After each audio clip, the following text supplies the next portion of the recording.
text line, 504-260-1870.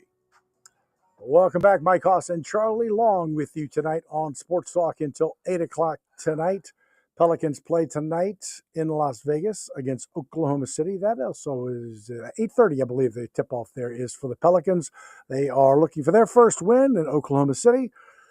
Pretty strong. They haven't lost yet after winning the NBA title, but we're going to talk right now to Doug Sunseri. You know him well. He's the co-host of All Things Legal with a good friend of mine, Albert Nico, as Doug has been a friend of mine since I moved to New Orleans 35 years ago on Sundays from 8 to 10, leading right into our Saints coverage. He does a lot of our hurricane coverage, and he and Albert both are our big legal team in fighting the insurance companies after storms. But there was a time in his career that he was a NFL player agent.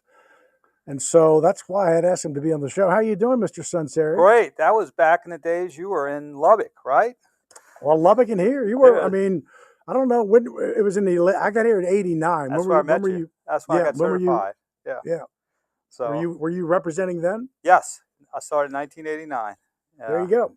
So the relationship of the agent and the team, was many things. Back then, it was chaos. I mean, it was them leaking. You talk to the agent all the time. It was, it was a very unique relationship, I'm sure, with the agent and the general manager. Mm-hmm. And then when we got into the slotting, part of this, it was kind of, all right, first round, here's what you're going to make. Second round, here's what you're going to make. And we haven't talked about a holdout, in my world, in some time. I guess, tell me what it was like back then, dealing with general managers when it was just feast or famine. You were fighting for every dollar you could possibly get. It was, everything was on the table. It was really a lot of how much. And the interesting thing in the NFL 30 years ago is there was disparity where the rookies, like the first round picks, were making more money than the veterans. So what they have done over the last 30 years is sort of reallocated the money from the rookies who didn't have any skins on the wall to the veterans, usually after their first rookie contract. So that was the trend over the last 30 years. Also, and we for a little while we didn't have a salary cap, and then we had a salary cap. So when you had a salary cap, teams a lot of times just had a budget. In other words, they said, this is our number for your player. We can negotiate structure, but we're really not going to negotiate a lot on how much because we just don't have it in the budget. So what happens with the rookie cap now is it is slotted under the 2011 collective bargaining agreement. So the only negotiation in the second round, third round was how much guaranteed money were you going to have. The contracts were going to be 4 years, but whether you had a signing bonus and any part of the first or second year guaranteed. Typically, recently in the second round pick, you had slotted total compensation, which was that was pretty immovable, and then you had a 4-year contract where if you were on the top end of the second round, you might get 3 years if you were lucky, but typically the guaranteed money would be 2 years, and in some cases even less. So basically, the difference now was before it was how much with an unlimited cap. Now it is how do you structure it, and what's negotiated is how much guaranteed money are you going to get in your 4 years. And so here we are. Yes. So May 8th and May 9th, in order, the Texans signed, and then Cleveland signed their first. They were the number one pick of the second round and the second pick of the second round. And bang, guaranteed 11.7 for Jaden Higgins and guaranteed 11.8 very next day for Carson Schlesinger for Cleveland. And all of a sudden it becomes, whoa, it's precedent setting. And May 8th, June 8th, July 8th, here we are on the 16th, and nobody has signed. And, we haven't been in this situation in a long time, right? Who's going to blink? And so, because, I mean, you tell me, the league, the other 30 teams go, no, we do not want this to be precedent setting. And so we are going to hold firm because I think, but I believe that this is a big deal to them. It is huge. Now, you made a good point in the last segment. They can't talk among themselves and say, hey, we're going to get together and hold out on this, because that would be collusion, antitrust, and that would be all kinds of problems. In fact, if I asked the other 30 general managers, they would probably want to hire Vito Corleone and get him to deal with this with Houston and Cleveland. But this is, I think, whoever's going to blink first. Now, here's the question: is for the team, is the second round pick, do they have a play? Do they need to play right away, or is it okay if they sit and cool their heels? So I'll give you an example. If the Saints would have drafted a center at number 40, they would be a lot less likely to give in to the pressure of 4 years guaranteed, because they got Eric McCoy there. He's an all-pro, and he's not going to play next year unless Eric gets hurt. However, the Saints are in a very unique situation because they don't have a quarterback with any type of experience, and it is paramount to get as many reps for Shough. And also, it's part of their marketing campaign to say, we have a new quarterback, we have a new start, and he's going to sit out or hold out waiting for a 4-year guaranteed contract. So each team has a specific situation that is different from the other teams. And I think some of the ones who are going to hold out and not agree to a 4-year guarantee probably already have a player that's ahead of that second round pick who they are counting on. And they're like, we don't need the second round pick this year. It's okay. And we're going to let him cool his heels. But the Saints have a very interesting dilemma, because they have their poster child, or their future as a quarterback, and that's what they're marketing, that we have a new start with a new quarterback, and it'll be interesting to see how who blinks first, as you so eloquently stated. Yeah, that was my question for you, Doug. Is it going to be the Saints that do blink first, because it being the only quarterback of these second round picks, and as you kind of mentioned, Kellen Moore's handpicked guy, the 40th overall selection, that they want to get him as many reps as possible throughout the training camp process. It feels like of all the teams that are going to have to make their decision sooner rather than later, because we've come down to this point where we're a week away from training camp, the Saints seem like the first team to do so. If I was the Saints, and I'm not, I'll give advice. I say make it a guaranteed contract without calling it a guaranteed contract. In the sense of this, what you do is you structure it maybe for 2 or 3 years guaranteed, but you have a kicker in there that if he reaches a minimal threshold, then the 4th year would be guaranteed. So in that case, what you could say is, hey, the contract is not guaranteed, wink, wink, for 4 years, but there's the threshold to get that 4th year guaranteed might be very low. So what I see with the Saints, are a team like the Saints would do, is they would probably say, hey, look, we don't want to set a precedent here. We're going to call it a 3-year, but it's probably going to operate like a 4-year. And that's what I would see would be the possible compromise for the agent who wants a 4-year guarantee, and for the team who wants to save face and say, no, we don't give out 4-year guaranteed quarterbacks for contracts for second-year picks. We don't do that. We're not doing that this year. We're not doing it next year. And we're not doing it in the indefinite future.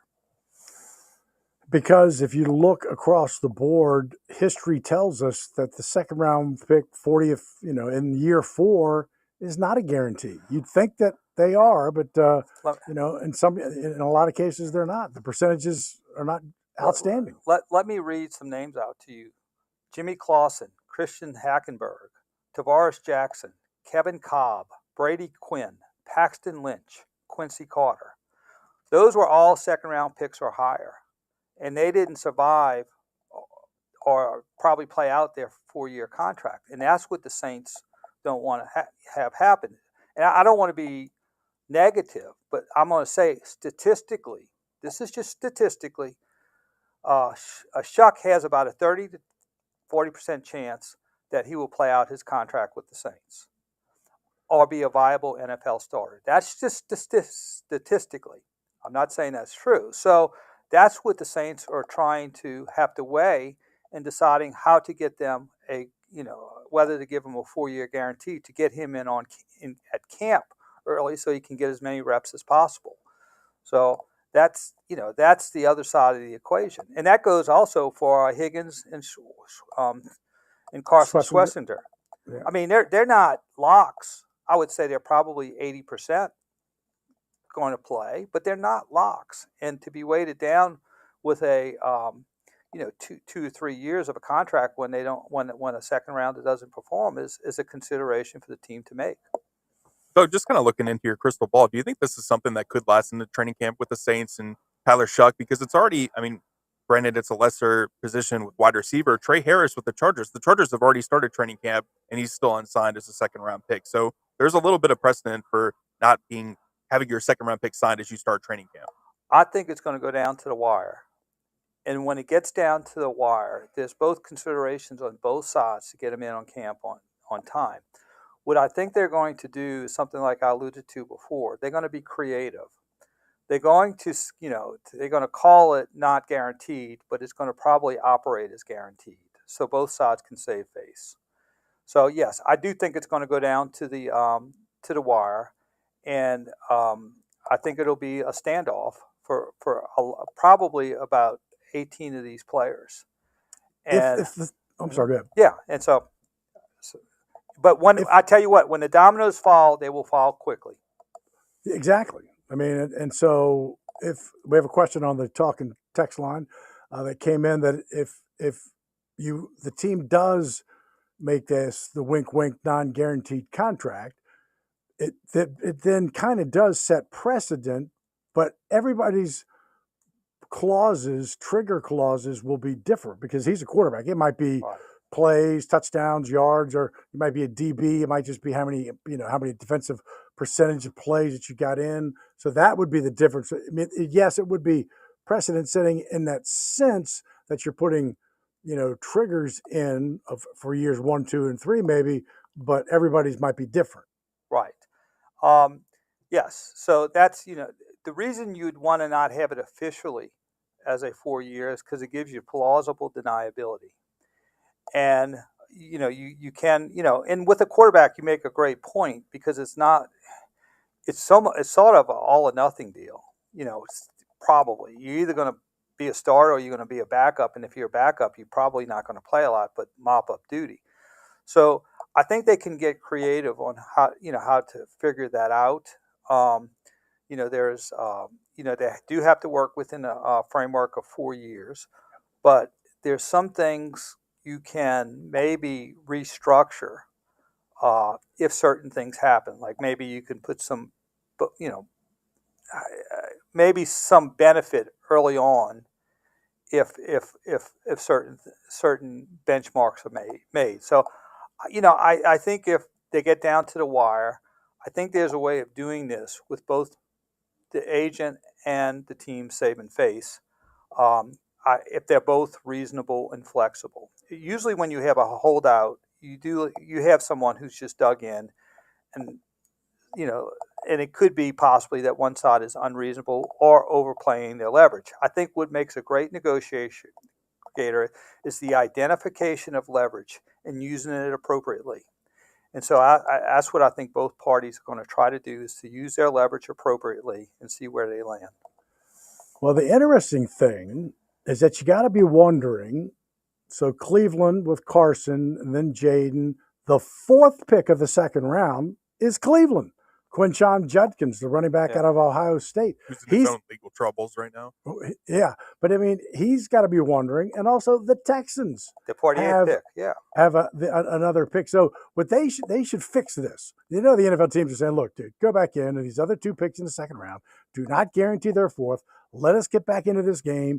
Don't set precedent. You can, 50% in year 4 if you do blah, blah, blah, blah, blah.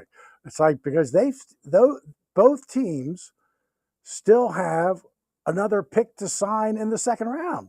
They got to be going, well, what's the problem here? You already guaranteed, the second pick and the first pick of the second round. Why not the 4th pick? Or in the Texans case, it would be the 16th pick.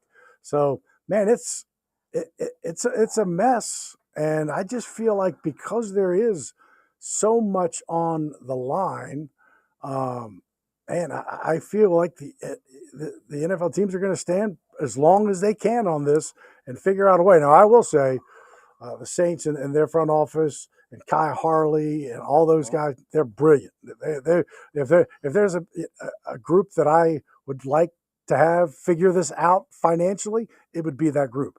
They've been very enormous at moving money around year after year to get under the cap. More so this year than ever. By the way, do you miss this game, this part of the game, the agent part? Honestly, I love the negotiation. I don't miss the other aspects of it. Yeah. Did you deal with Jim Finks?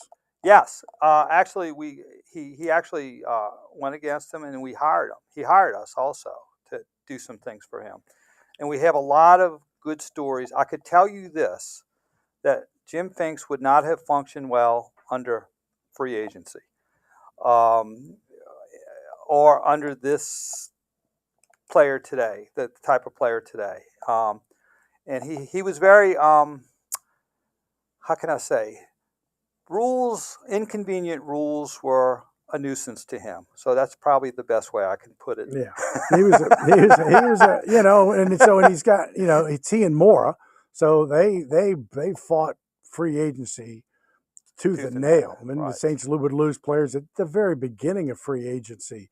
And, I was doing Coach Mora's show at the time, and he didn't even want to talk about like Sam Mills leaving or Ricky Lee. I go, well, dude, I got to talk about it. I can't not. I mean, they did not like it. They just. I think Bobby has a whole book on his negotiation, and it's interesting because I think both sides didn't think they would move on, because there was at one point Bobby said, "I'm moving on," and then Jim Fink says, "I'm moving on." And then they both tried to get each other back, and it didn't work out. So he was not made for that time.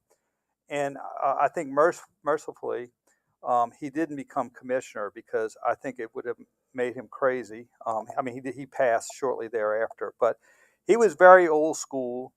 And when we were working for him, if there was a rule that he didn't care for, he sort of just said, find a way to get around it. So, he just had his own way of thinking how things should be. And he was fantastic. And he probably changed the course of the Saints from, a perennial loser to a winning team. Doug, before we let you run, there was one other situation I wanted to ask you about. I talked with you a little bit about this off air.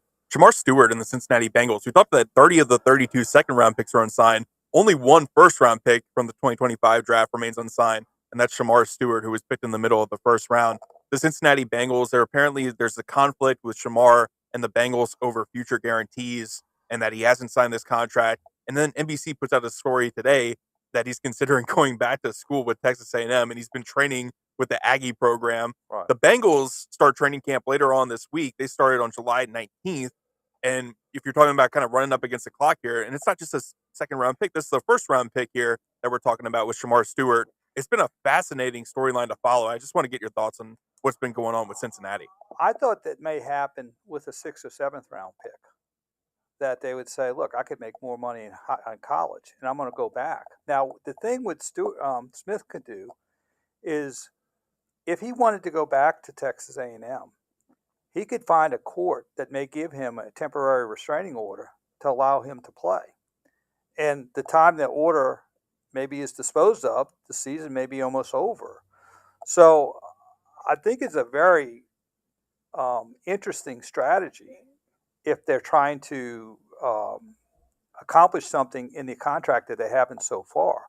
But I'm a little surprised it's the first round pick. I thought it might be like a 5th or 6th or 7th round pick, who they might say, hey, I'm going to go back to college. I might do better in college than I am in the NFL. And there's some rules against that. But the question would be, are those rules enforceable, or is that a restraint or trade? And all that is totally up in the air. And the NFL doesn't like uncertainty. The NCAA doesn't like uncertainty. and the players would be bringing uncertainty to that situation. So it bears watching. It'll be interesting on how that plays out. And if he gets hurt working out with Texas A&M, that is a whole new dimension that you'd have to deal with as far as the contract's concerned. So. Well, that's the one thing. Shough has been taking part in the OTAs, minicamp, so he's up to speed, and he's been working with Cooper Rush, been working with Brandon Cook. So we'll see. I mean, we're a week away. A lot needs to happen. I don't care about the other 30. I do care about one. That's right. A lot needs to happen in the coming days. Now, I hope you are busy. I hope you and Albert at your law firm are busy on Monday. I hope it's got nothing to do with insurance and weather, and I hope that is not your focus on Monday. For sure. We hope that we're not doing that for the rest of our career. So exactly. There you go. All Things Legal, Sunday 8 to 10. Albert Nico and Doug Sunseri. I knew this would be invaluable when I emailed you this morning. Thinking, this is a topic we've kind of like, oh yeah, it'll happen. It'll happen. It ain't happened. So I appreciate your time. All right. My best to your family. My best to Albert. All right. Good talking to you guys. Thanks, Doug. See you later. Bye-bye. Back after this. Thank you, Doug. Let's talk with Mike Haas and Charlie Long, taking you to 8 o'clock. Take a break here on WWL, AMFM.com, and the Odyssey app. WWL, home of your Saints and LSU.